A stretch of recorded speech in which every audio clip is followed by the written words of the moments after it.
the residents. Underneath them you have the city council, and then below the city council you have the city manager, and then staff. And how it normally works is, or how it does work, is the council sets policy for things that go on in the city, and then the city manager and his staff execute the day-to-day operations within those policies that are set. So with me today, which I'll bring up a little bit later, is Terry Lowe, who is one of the deputy city managers, who works under Mike Frazier. We have two other deputy city managers, Diane Arthur and Mark Schott, but Terry's going to be here to answer a lot of the operational day-to-day questions that may come up that you might have. So I guess I'll get started. You'll notice there's a lot of construction going on. That's because we have a growing city, which is a good thing. But you'll notice there was some construction on Bell Road, just west of Litchfield to approximately about the start of Sun Village. Really what that is a telephone and internet company just doing some maintenance work on the cable and phone lines. The work is mainly done at night, but that should be completed in the next couple of weeks. You're going to notice some intermittent restrictions and closures around Waddell Road, the 303 and Cerebral Avenues. The city is actually widening Waddell Road, and once that project starts, Waddell Road from Cerebral to the 303 is going to be completely closed for about 2 or 3 months until that project is completed. And new to our city, we actually have all of the tennis courts lit up at the Surprise Tennis Center. Donna Miller, the director of the Parks and Rec Department, her team did a fantastic job with putting lighting the 3 remaining courts that were there. I know there were some logistic issues as far as when teams were playing, lights were being shut off, and teams couldn't finish, so there were some issues. But Donna and her team did a fantastic job with getting all those done. You'll notice the Texas Rangers housing facility on Bullard Road, just north of Greenway. It's coming to completion, which is going to be able to house some of the young and up-and-coming players that are coming through the organization that can practice across the street in the spring training facilities as well.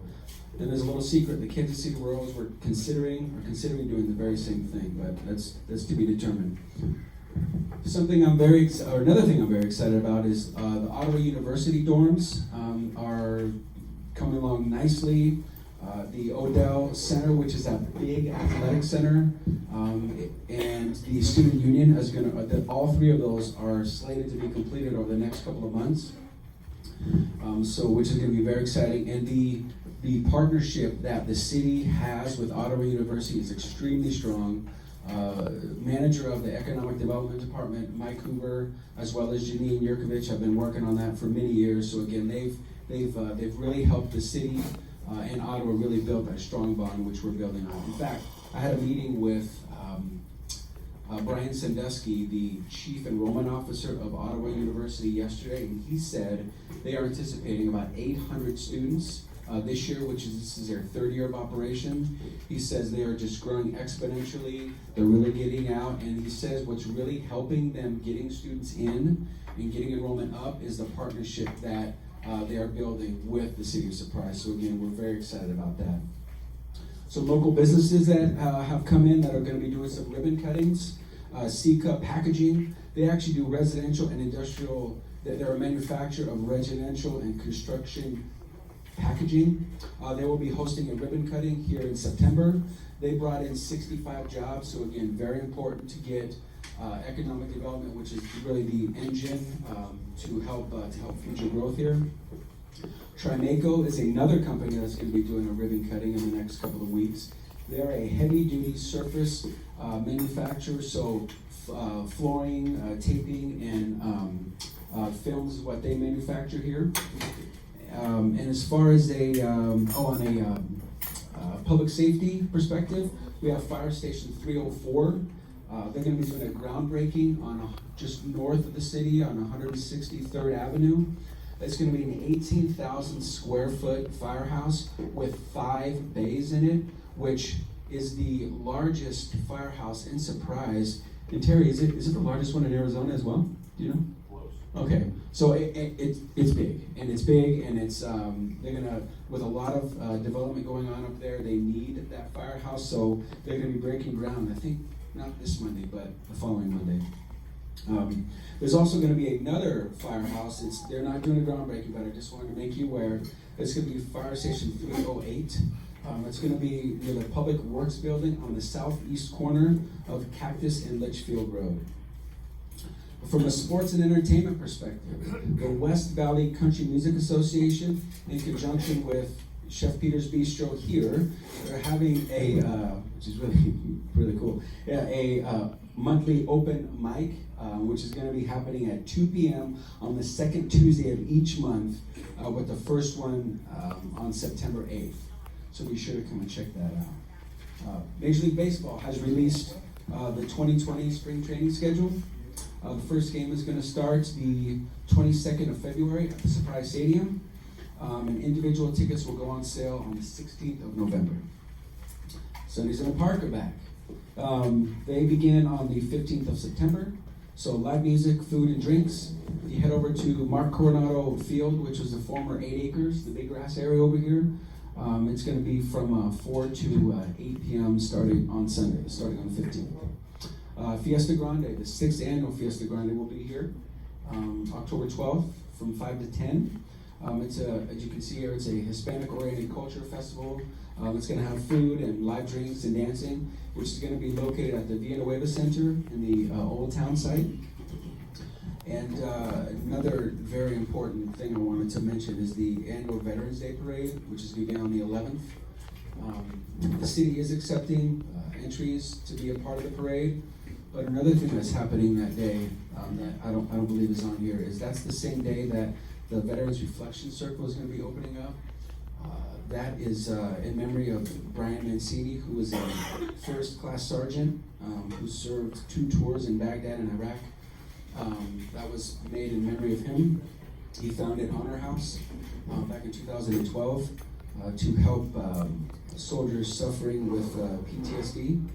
So anyways, that's going to be opening on the same day. Some important dates to keep in mind: the community dog park. We all love our dog parks here. They're going to be closed from September 9th through October 7th for annual maintenance, so you're encouraged to go to Dick McComb Dog Park in Surprise Farms. September 14th, it will be the residential waste cleanup event out to the regional landfill. You're able to take up to 2,000 pounds of household waste at no cost to you. And lastly, they're going to do the hazardous waste pickup. This is actually it was a pilot program that they did earlier in the spring, which from my understanding was, clearly it was very successful.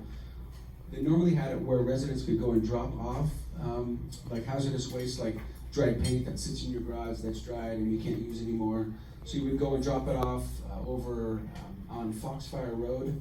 Now what the city has done is they now will come and pick it up from you. You just have to schedule a pickup time. And the numbers are here, and if you don't have a handout, we have handouts for you to go ahead and take. So that's really all I had to share. If anybody has any questions, we can answer them. I have a feeling there may be a few, but I don't. And Terry, if you can come on up here and kind of help me out here. Anybody? Hey. I'm not asking about Costco. I promise you. What's the latest with the recycling program? But they took the bins away from the recycling center, and there's nothing going on. My voice sometimes projects, we'll see. As you may have seen, our city's recycling program has been suspended. And the reason for the suspension is that economically, it just doesn't make a lot of sense for the city to continue to put money into a program that is extremely volatile right now. And so at the present time, we are evaluating all options that are out there, literally from private businesses that could come along and say, hey, I can pick up one type of recyclable material, to working with our landfill partner to understand what will make this much more of a smooth, economical solution. Presently, again, we will not be taking recyclable material to the recycling facility. It's going to the landfill, but we ask that, as you have read, we ask that we continue to stay in the habit of putting clean, recycled materials in the blue bin, trash in the black bin, because it's our hope that we can turn this thing back on as soon as humanly possible. Yes, ma'am?